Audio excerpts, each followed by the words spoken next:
Për ndryshe linë salata ruse që përgatisim nëse na të pranë në natën e vitit ri për nesër, a u gëzona me... Ajo që është ekspozu jo. Jo. Sidomos nëse bëhet me majonez, është shumë e ndihshme. Ideja është për shembull se ka mjaft shumë kalori.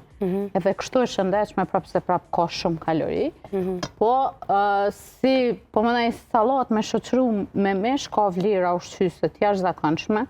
Për shkak se në këtë rast i kena marrë yndyrnat e shëndetshme prej avokados edhe prej vaj të ullirit, kena marrë protein, kena marrë yndyrë, më thonë kena marrë fibra, vitamina, minerale prej perimeve, më thonë është super e kompletume në aspektin e vlerave ushqyese si një prej sallatave ndoshta më të shëndetshme, po jo më tepru me sasi. Faktikisht gjatë festave, unë çdo herë lëboj që sasia me kanë minimale, ose ndoshta jemi kurreshtar për mi provu krejt senet, po... As vlen ajo thonja çka o në natë, s'është për natë. Për shembull viti ri me hongësh lirë, a bën?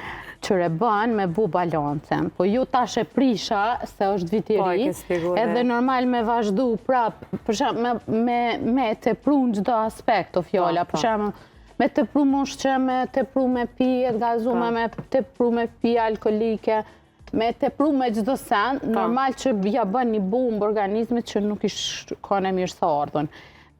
Pse për shembull preferoj sallatën ruse, për shkak se dim që e ngarkojmë, unë e di që s'mujna më duru pa e ngarku veten. Në këtë rast, për shembull, paktën i marrim probiotik, paktën marrim vlera ushqyese, po mundësisht jo në sasi tepër shumë të madhe. Në qartë.